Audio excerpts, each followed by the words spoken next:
হিমালয়ের কোলে জন্ম নিয়ে হাজার হাজার বছর ধরে যে নদী বয়ে চলেছে মানুষের বিশ্বাস, ভক্তি আর সভ্যতার গল্প নিয়ে, তারই নাম মা গঙ্গা। আর সেই গঙ্গার তীরে দাঁড়িয়ে আছে এক প্রাচীন তীর্থনগরী হরিদ্বার। এখানে শুধু নদী নয়, প্রবাহিত হয় আস্থা। শুধু ঘাট নয়, প্রতিটি সিঁড়িতে লুকিয়ে থাকে অগণিত মানুষের প্রার্থনা।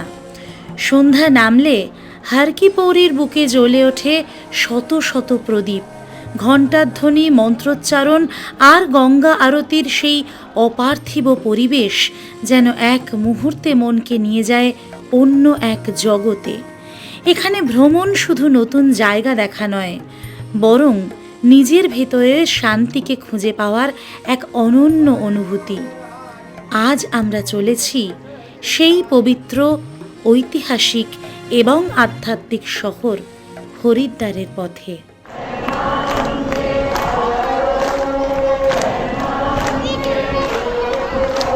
Hello and welcome back to our channel. আমি সম্পিতা আর আপনারা দেখছেন সম্পিতানু ব্লগস। আরও একটা সম্পূর্ণ নতুন ভিডিওতে আপনাদের সবাইকে জানাই অনেক অনেক স্বাগতম। আজ 10ই মে 2026। আমি দাঁড়িয়ে আছি পবিত্র এক দেবভূমি হরিদ্বারে, অর্থাৎ হরির দ্বার বা স্বর্গের প্রবেশ দ্বার বলা হয় যে স্থানকে। আমাদের আজকের পর্ব শুরু হচ্ছে সেখান থেকে। এইবারে আমাদের উত্তরাখণ্ড সিরিজের 4টি জায়গা, আজকে হলো তার প্রথম পর্বের ভিডিও, তাই ভিডিওটা স্কিপ না করে শেষ অবধি দেখতে থাকুন। আর যদি চ্যানেলে নতুন হন আর এখনও চ্যানেলটা সাবস্ক্রাইব করে না থাকেন, তাহলে এক্ষুনি সাবস্ক্রাইব করে বেল আইকনটা ক্লিক করে দেবেন, কারণ প্রতি শনিবার ঠিক সন্ধে 7:30টায় আমাদের চ্যানেলে একটি করে নতুন ভিডিও আসে। তাহলে চলুন আর দেরি না করে ঝটপট বেরিয়ে পড়ি আর পৌঁছে যাই দেবভূমি হরিদ্বারে। আর আমাদের এবারের জার্নি শুরু হয়েছিল হাওড়া স্টেশন থেকে। হাওড়া স্টেশন পৌঁছেই রাত্রের খাবার কিনে নিয়ে পৌঁছে গেলাম স্টেশনের 8 নম্বর প্ল্যাটফর্মে, যেখান থেকে ঠিক রাত 8:25-এ আমাদের আজকের ট্রেন মানে দুন এক্সপ্রেস ছেড়ে যাবে হরিদ্বারের উদ্দেশ্যে। ঠিক 8:25-এই আমাদের ট্রেনটা ছাড়বে। এখন একদম 8:25 বাজে, সিটেও বসে গেছি। আজকে একটু আসতে দেরি হয়ে গেছে, 10 মিনিট আগেই এসে পৌঁছেছি। যাই হোক, ট্রেনে বসে জাস্ট সেট হলাম আর ট্রেনটা ছেড়েও দিল। হাওড়া থেকে প্রায় 1508 কিলোমিটার পথ অতিক্রম করে আমাদের এই ট্রেন মানে দুন এক্সপ্রেস হরিদ্বার পৌঁছবে ঠিক 32 ঘন্টা 55 মিনিট পর ভোর 5:20 হরিদ্বার স্টেশনে। এই ট্রেন কিন্তু প্রত্যেক দিনই হাওড়া স্টেশন থেকে ছেড়ে যায়। ট্রেনের ভাড়া আমি স্ক্রিনে দিয়ে দিলাম। অনেকটা পথ আমাদেরকে অতিক্রম করতে হবে, তাই আর সময় নষ্ট না করে স্টেশন থেকে আনা বিরিয়ানি দিয়ে রাতের খাবার শেষ করে পাড়ি দিলাম ঘুমের দেশে। আমাদের এই যাত্রাটা যেন শুরু থেকেই এক অন্যরকম অনুভূতি নিয়ে এগোচ্ছিল। দুন এক্সপ্রেস শুধু আমাদের গন্তব্যের দিকে নিয়ে যাচ্ছিল না, যেন ধীরে ধীরে নিয়ে যাচ্ছিল এক আধ্যাত্মিক পথের দিকে। প্রথম রাত পেরিয়ে সকালে ক্যামেরা অন করতেই জানলার বাইরে ভেসে উঠল কাশীর ভূমি। তারপর একে একে বারাণসী, গঙ্গার পবিত্র তীর, অযোধ্যা ধাম, ভারতের ইতিহাস, বিশ্বাস আর ভক্তির সঙ্গে জড়িয়ে থাকা কত শত নাম। মনে হচ্ছিল আমরা শুধু রেল পথে এগোচ্ছি না, বরং হাজার বছরের আধ্যাত্মিক ঐতিহ্যের মধ্যে দিয়েই অগ্রসর হচ্ছি। অযোধ্যা ধাম জাংশন ছেড়ে আমরা চলে যাচ্ছি। ওই সেই চূড়াটা দেখা যাচ্ছে মন্দিরে, ওই যে রাম মন্দিরে। হ্যাঁ, দেখা যাচ্ছে।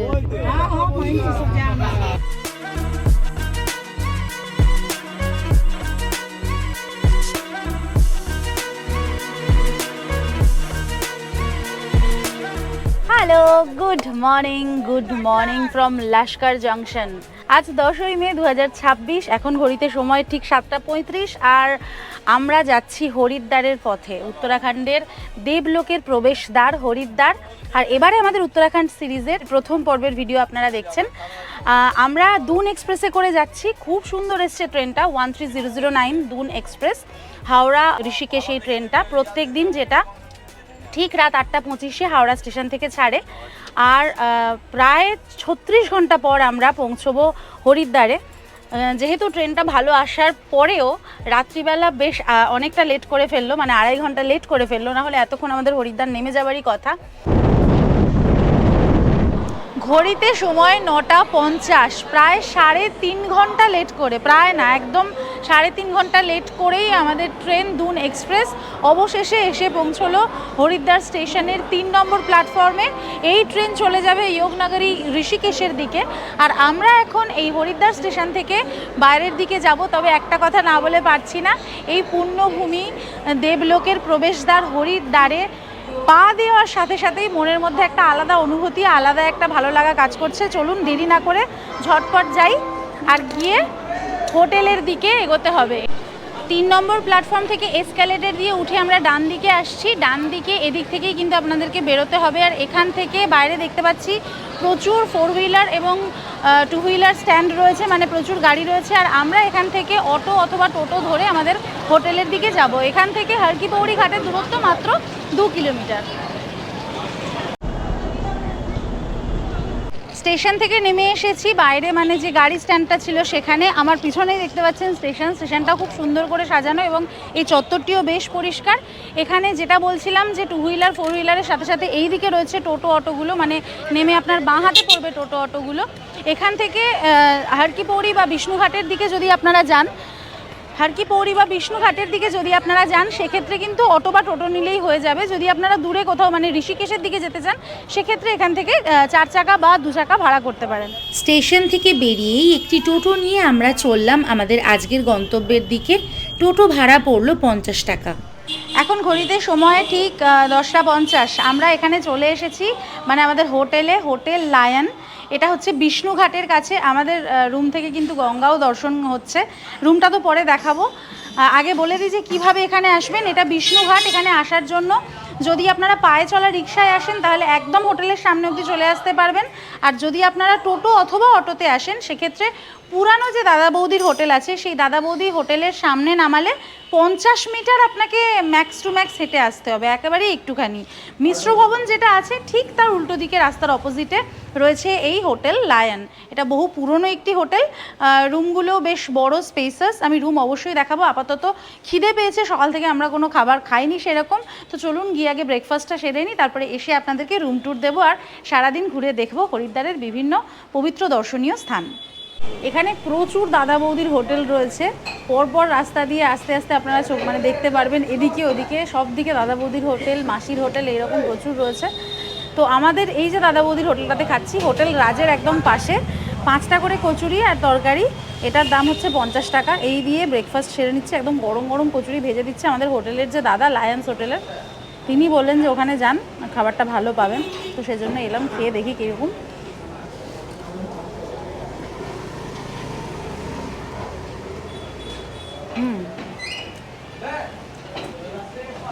ভালো, খুবই সুন্দর। আর যেহেতু গরম গরম ভেজে দিচ্ছে আমার আরও বেশি ভালো লাগবে।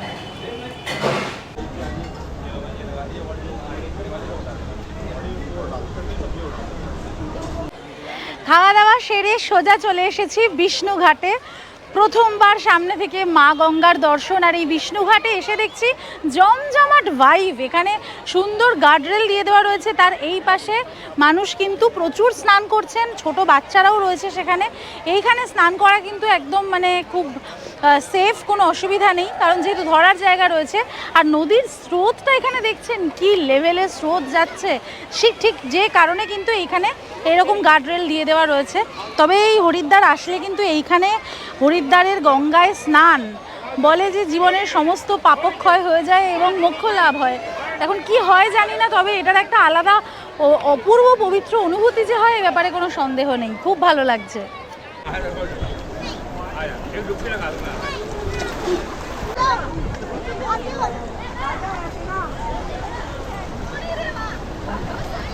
এখানে ঘাটের ওপরেই চেঞ্জিং রুমের সুব্যবস্থা রয়েছে। বিষ্ণুঘাট সেরে ফেরার পথে একদম বিষ্ণুঘাটের পাশেই এখন আমরা চলে এসেছি এখানকার অতি প্রাচীন বিষ্ণু মন্দিরে। এই বিষ্ণু মন্দিরের নামানুসারেই কিন্তু এই ঘাটটির নাম হয়েছে বিষ্ণুঘাট। আর এই যে সামনে দেখতে পাচ্ছেন লাল রঙের এই 3-4টে চূড়ওয়ালা মন্দির, এটি হলো বিষ্ণু মন্দির। না 4টে না, অনেকগুলো চূড় রয়েছে, অসাধারণ সুন্দর। বৈষ্ণবদের মতে হরির দ্বার মানে হচ্ছে হরির দ্বার মানে বিষ্ণুর দ্বার, অর্থাৎ বদ্রীনাথ যাত্রার প্রবেশপথ এই হরিদ্বার। এবং শৈবদের মতে হরিদ্বার হচ্ছে হরর প্রবেশদ্বার মানে মহাদেবের প্রবেশদ্বার মানে কেদারনাথ যাত্রার প্রবেশপথ। আসলে এই হরিদ্বার আমাদের হিন্দুদের পবিত্র চারধাম যাত্রারই প্রবেশপথ। গঙ্গোত্রী, যমুনোত্রী, কেদারনাথ এবং বদ্রীনাথ যাওয়ার জন্য আপনাকে কিন্তু এই হরিদ্বারেই আসতে হবে। হরিদ্বারের এই গঙ্গায় স্নান করে এই বিষ্ণু মন্দিরে নমস্কার করে তবেই কিন্তু আপনাকে চারধাম যাত্রা সম্পন্ন করতে হবে এবং তবেই আপনার চারধাম যাত্রার পূর্ণ সম্পন্ন হবে।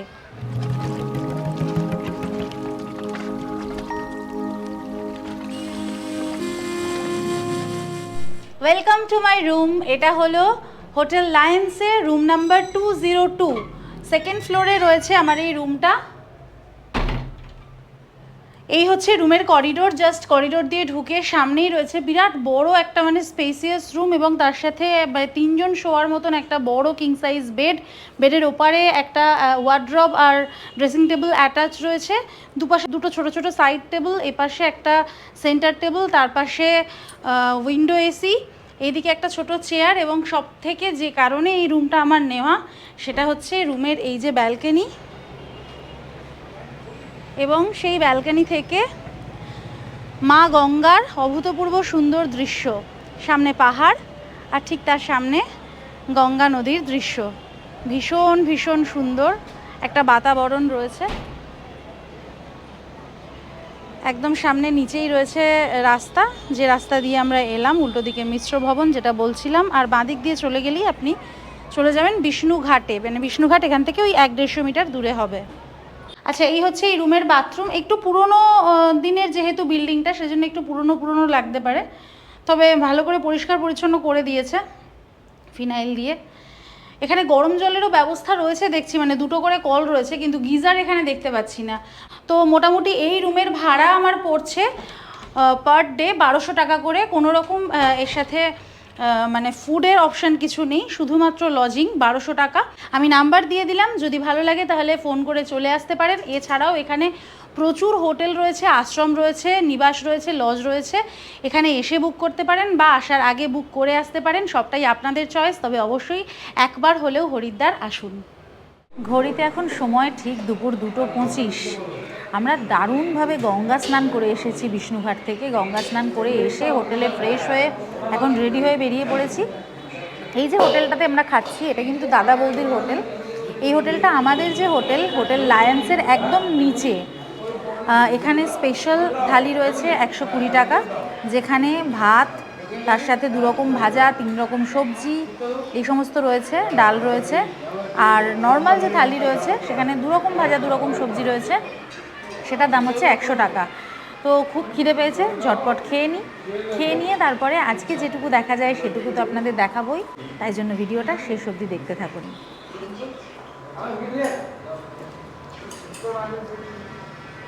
হরিদ্বার দর্শনের প্রথমেই আজকে এখন আমরা চলে এসেছি হরিদ্বারের প্রাচীনতম মন্দিরগুলির একটি মায়াদেবী মন্দিরে। অ্যাকচুয়ালি এই হরিদ্বারের কিন্তু প্রাচীন নাম ছিল মায়াপুর।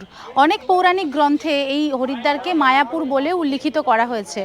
মায়া মানে হলো দেবী দুর্গা বা সতী, যিনি এই হরিদ্বার শহরের অধিষ্ঠাত্রী দেবী এবং এই শহরের প্রতিষ্ঠাতা দেবী বলেও মনে করা হয়। এবং সেই শক্তিপীঠের সামনে আমরা দাঁড়িয়ে আছি। চলুন এই মায়াদেবী মন্দির দিয়ে আজকে আমাদের হরিদ্বার দর্শন শুরু করি। এই মায়াদেবী মন্দিরের তাৎপর্য কিন্তু সাংঘাতিক, কারণ এই মন্দির একই সাথে শক্তিপীঠ, সিদ্ধপীঠ এবং সতীপীঠ।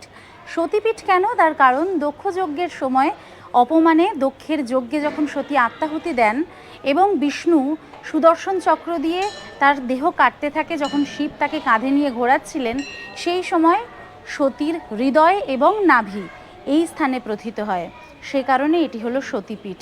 এবং শক্তিপীঠের কথা তো বললাম, যে মনে করা হয় যে এখানে মায়া মানে শক্তি বা অলৌকিক শক্তি, সেই শক্তি দ্বারা এই হরিদ্বার শহর সৃষ্টি এবং রক্ষাকর্ত্রী এইখানে মায়া দেবী, সেজন্য। এবং এইখানের এই মায়া দেবী কিন্তু দেবী সতীরই আরেকটি রূপ বা মা দুর্গার আরেকটি রূপ, সেজন্য এই মায়াদেবী মন্দিরে কিন্তু হরিদ্বার আসলে অবশ্যই একবার ঘুরে যাবেন। প্রায় 11শো শতাব্দীতে এই মন্দির নির্মাণ করা হয়েছে এবং বছরের পর বছর শতাব্দীর পর শতাব্দী এই মন্দিরে শক্তি সাধনা, তন্ত্র সাধনা, জপ তপ ইত্যাদি করা হয় বলে এবং এখানে পুজো করলে সিদ্ধি অর্জন করা যায় বলে এই মন্দিরটিকে সিদ্ধপীঠও বলা হয়। এবার আমরা মায়াদেবী মন্দির দর্শন করে এই মন্দিরের ভেতর থেকেই রাস্তা চলে যাচ্ছে আনন্দ ভৈরব মন্দিরের দিকে, সেই দিকেই এগিয়ে যাব। এখন আমরা চলে এসেছি আনন্দ ভৈরব মন্দিরের সামনে। এই মন্দিরের চারপাশে রয়েছে আনন্দ ভৈরব আশ্রম। এই যে পুরো আশ্রম এলাকা, এখানে কিন্তু থাকারও ব্যবস্থা রয়েছে, চাইলে আপনারা এখানে থাকতেও পারেন। আর এই যে মন্দির আমার ঠিক পিছনে রয়েছে আনন্দ ভৈরব মন্দিরের দরজা। এই মন্দিরে কিন্তু বহু প্রাচীন কাল থেকে তন্ত্র সাধনা হয় এবং এখানে ভগবান শিব ভৈরব রূপে পূজিত হন, অর্থাৎ ভগবান শিবের যে উগ্র রূপ বা রক্ষাকর্তা হিসাবে যে রূপ, সেই রূপের কিন্তু এখানে পূজা হয়। এই হলো আনন্দ ভৈরব মন্দিরের ভিতরের অংশ এবং এখানে আনন্দ এবং ভৈরব অর্থাৎ মানুষের সুখ মুক্তি সেগুলোর যেমন একদিকে রক্ষাকর্তা ভগবান শিব, ঠিক সেরকম হরিদ্বার নগরেরও রক্ষাকর্তা বলে মনে করা হয় এই ভৈরব মন্দিরের শিব মূর্তিকে। তাই হরিদ্বার আসলে এই আনন্দ ভৈরব মন্দির দর্শন কিন্তু একেবারেই আবশ্যক। আনন্দ ভৈরব মন্দির থেকে বেরিয়ে মাত্র 1 কিলোমিটার দূরে এখন আমরা চলে এসেছি বিল্লকেশ্বর মহাদেব মন্দিরে। এই বিল্লকেশ্বর মহাদেব মন্দিরে আসার জন্য ওখান থেকে আমরা একটি রিক্সা নিয়ে নিয়েছিলাম, যেটি আমাদেরকে এই মূল মন্দিরের 200 মিটার আগে ছেড়ে দিয়েছে, কারণ একটুখানি চড়াই আছে, তো সেজন্য ওনার উঠতে অসুবিধা হবে। আমাদের রিক্সা ভাড়া পড়েছিল 50 টাকা। যদি আপনারা অটো অথবা টোটো করে আসেন একদম মন্দিরের দরজা অবধি চলে আসবে। এই বিল্লকেশ্বর মহাদেব মন্দির বা বিল্ল মন্দির বা বিল্লকেশ্বর মন্দির নামটি এসেছে বিল্ল থেকে। বিল্ল মানে হলো বেল। এখানে একসময় প্রচুর বেল গাছ ছিল এবং পৌরাণিক কাহিনী অনুযায়ী দেবী পার্বতী শিবকে স্বামী হিসাবে পাওয়ার জন্য সেই বেল বনের মধ্যেই কঠোর তপস্যা করেছিলেন। দীর্ঘদিন ধরে তপস্যা করার পরে এবং এখানকার সেই বেলবনের বেল গাছের পাতা, বেল পাতা এবং জলের দ্বারা পূজা অর্চনা করার পরে ভগবান শিব যখন সন্তুষ্ট হন তখন তিনি এখানে আসেন এবং পার্বতীকে স্ত্রী হিসাবে গ্রহণ করেন। সেই জন্য মনে করা হয় যে এই বিল্লকেশ্বর মহাদেব মন্দিরে কোনো অবিবাহিতরা যদি আসে তাদের বিবাহের মনস্কামনা পূর্ণ হয় এবং সদ্য বিবাহিত যে দম্পতিরা আছেন তারা এখানে আসলে তাদের দাম্পত্য জীবন ভীষণ সুখের হয়ে ওঠে।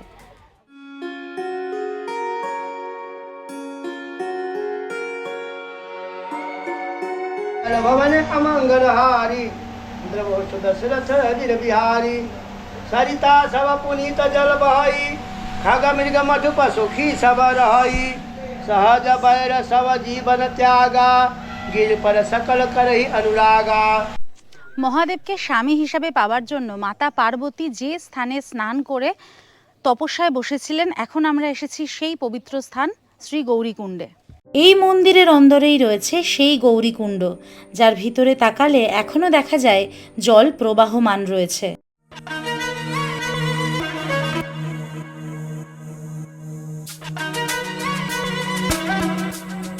ঘড়িতে এখন সময় ঠিক বিকেল 5টা। আমরা চলে এসেছি বিল্লকেশ্বর মহাদেব মন্দির থেকে 1.5 কিলোমিটার দূরে হরিদ্বারের আটটা হারকি পৌরিতে। ওখান থেকে আমরা একটা টোটো নিয়ে নিয়েছিলাম, টোটোতে আমাদের ভাড়া পড়েছিল 80 টাকা। ওখানে কিন্তু দেখলাম র্যাপিডোতেও টোটো অ্যাভেলেবেল রয়েছে, ওখানেও সেম মানে 80 টাকাই ভাড়া বলছে, কিন্তু আমরা এমনি ফ্লাইং টোটোই নিয়ে নিয়েছিলাম। হারকি পৌরির যে মেন গেট তার সামনে আমি দাঁড়িয়ে রয়েছি। মেন গেটে ঢোকার আগে এখানে বিরাট বড় বাজার রয়েছে। এখানে ছোটোখাটো খাবার দাবারের দোকান থেকে জুতো, টুপি, ছোটোখাটো জিনিসপত্রের দোকান, গিফটিং আইটেম, তো প্রচুর দোকান রয়েছে আর জমজমাট একটা ভাইব রয়েছে। আর সব থেকে বেশি যে দোকান আপনারা এখানে দেখতে পাবেন সেটা হচ্ছে এই লাল লাল ছোট ছোট ড্রাম, ছোট বড় নানান সাইজের এই ড্রামের দোকান। এগুলো হচ্ছে এখানকার পবিত্র গঙ্গার জল বাড়িতে নিয়ে যাওয়ার জন্য এখানে বিক্রি হয় সব জায়গাতে। আর আমরা এখন চলে এসেছি এই হারকি পৌরি ঘাটের বিখ্যাত পবিত্র সেই গঙ্গা আরতি দেখব বলে। চলুন এখন সেদিকে এগিয়ে যাই।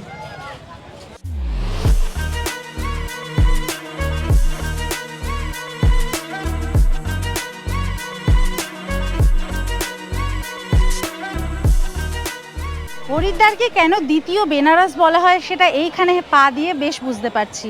আমি যেটা বললাম যে হারকি পৌরি ঘাটের গেট, ওটা আসলে গৌঘাটের গেট। এখানে কিন্তু প্রচুর ঘাট রয়েছে। আমরা গৌঘাটের গেট দিয়ে প্রবেশ করে এই ঘাট দিয়ে হেঁটে সোজা চলে যাচ্ছি হারকি পৌরির দিকে। আর এই চারিদিকে হচ্ছে ঘাটের ভাইব, অসম্ভব সুন্দর। যেহেতু এখন 5টা 10 প্রায় বেজে গেছে, মানুষ কিন্তু ভিড় জমাতে শুরু করেছেন সন্ধ্যারতি দেখবার জন্য এবং আমরাও যাচ্ছি সেই দিকেই।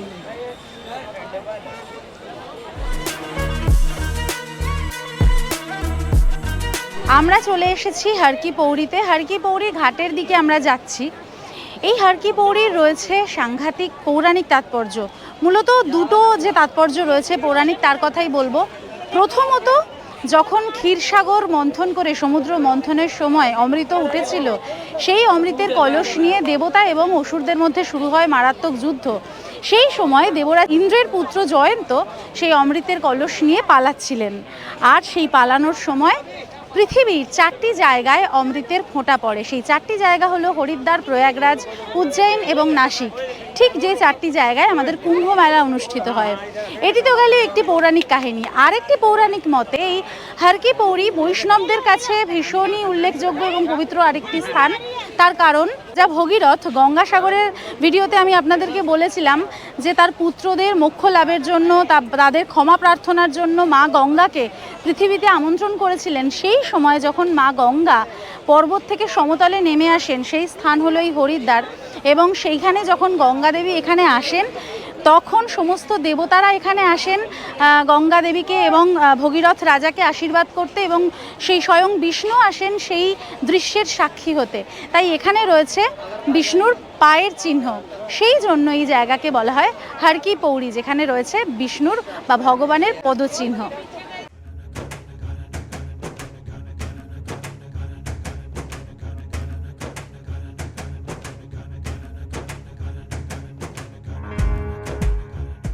যে গল্পটা এক্ষুনি আপনাদেরকে বললাম, এই বিষ্ণুর পাকে ছোঁয়ার জন্য, বিষ্ণুর চরণ স্পর্শ করবার জন্য গঙ্গা কিন্তু এখানে 2 ভাগে ভাগ হয়ে গেছে।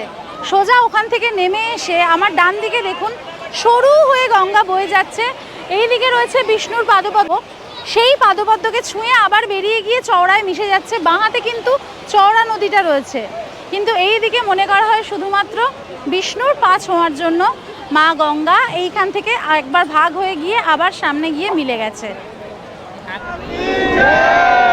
अपने अपने गुरु महाराज की बोलो हरे हरे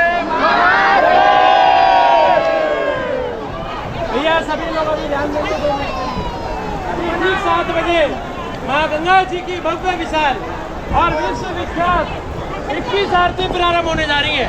ये आरती कोई नगर पालिका, कोई गवर्नमेंट नहीं कराती भैया, आप जैसे आने वाले दानी दाताओं के परिवार से केवल एकमात्र हमारी संस्था कराती है।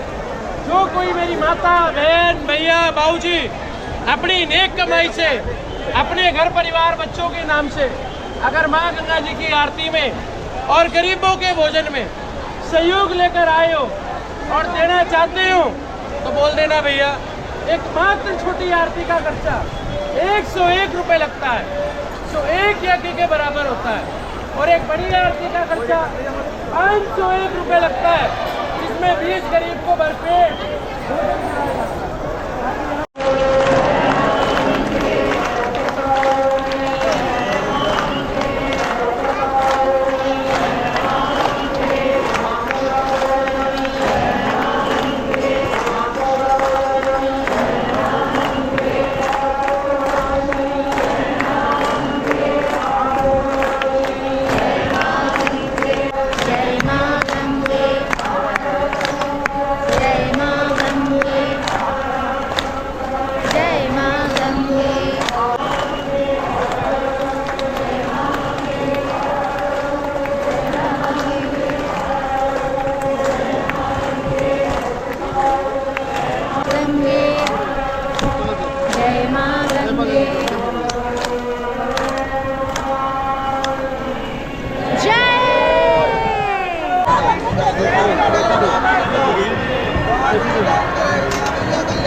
সন্ধ্যা নামার সঙ্গে সঙ্গে হরিদ্বারের আকাশে যেন এক অন্য রকম আবহ তৈরি হতে শুরু করলো। মা গঙ্গার তীরে হর কি পৌরির ঘাটে জড়ো হলেন হাজার হাজার ভক্ত আর দর্শনার্থী। তারপর শুরু হলো সেই বহুল প্রতীক্ষিত গঙ্গা আরতি। ঘণ্টার ধ্বনি, শঙ্খের ধ্বনি, বৈদিক মন্ত্রোচ্চারণ আর অসংখ্য প্রদীপের আলোয় মুহূর্তের মধ্যে আলোকিত হয়ে উঠল পুরো ঘাট। গঙ্গার বুকে প্রতিফলিত সেই আলো, মানুষের ভক্তি আর চারপাশের অপার্থিব পরিবেশ সব মিলিয়ে মনে হচ্ছিল সময় যেন এখানে কিছুক্ষণের জন্য থমকে গেছে।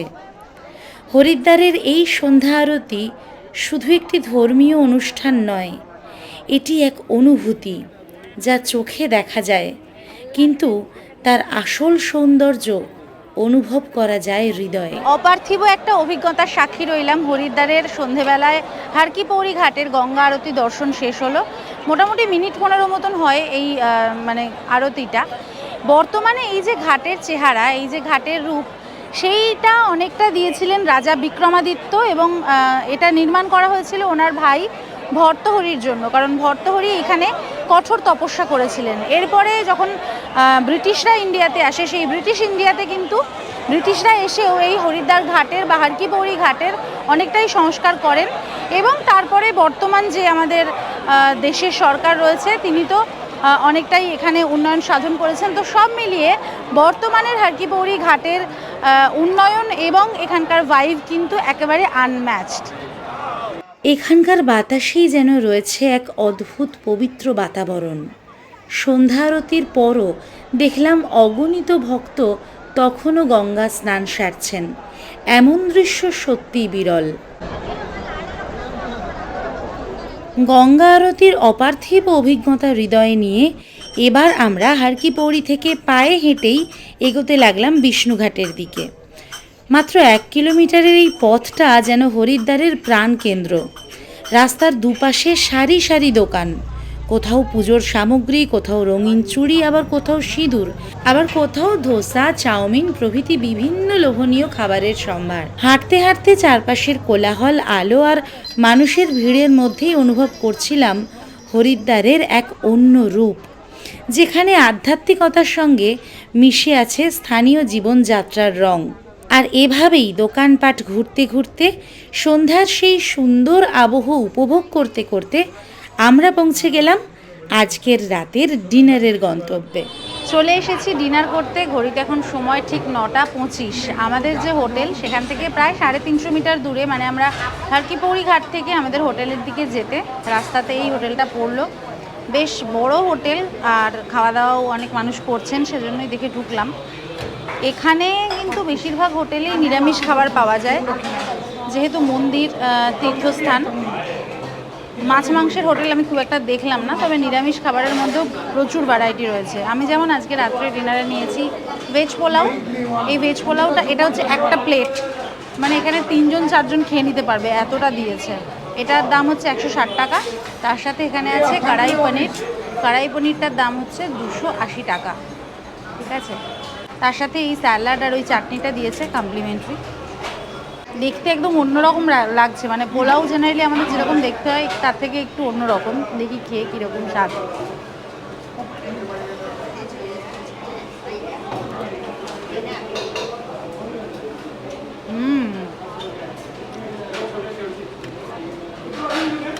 টেস্ট কিন্তু ভীষণ ভালো, খুবই ভালো লাগছে। খিদেও পেয়েছে, তার কারণ আমরা কিন্তু সেরকম কোনো স্ট্রিট ফুড খুব একটা ট্রাই করিনি। একটা ভেলপুরি খেয়েছিলাম সন্ধ্যাবেলা। আপনারা চাইলে স্ট্রিট ফুড ট্রাই করতে পারেন, প্রচুর অপশন রয়েছে সেক্ষেত্রে। আর কম দামি সস্তার হোটেলও প্রচুর রয়েছে। যাই হোক, এই দিয়ে মোটামুটি আজকে ডিনার শেষ করে নিই, আর আপনাদের সবাইকে আজকের মতো জানাই শুভরাত্রি। আমাদের আজকের ভিডিওটা যদি ভালো লেগে থাকে তাহলে অবশ্যই ভিডিওটাতে একটা লাইক করে দেবেন। কমেন্টের মাধ্যমে আপনাদের মূল্যবান মতামত আমাদেরকে জানাবেন, শেয়ার করে নেবেন সকলের সাথে, আর অবশ্যই অবশ্যই অবশ্যই সাবস্ক্রাইব করতে ভুলবেন না সম্পিতানু ব্লগস অন ইউটিউব। প্রতি শনিবার ঠিক সন্ধে 7:30টায় নতুন একটি করে ভ্রমণ কাহিনী নিয়ে আমরা থাকি আপনাদের অপেক্ষায়। তাই আমাদের সাথে থাকবেন, পাশে থাকবেন। দেখা হচ্ছে খুব তাড়াতাড়ি উত্তরাখণ্ড সিরিজের পরের পর্বের ভিডিও নিয়ে। Till then take care and bye by.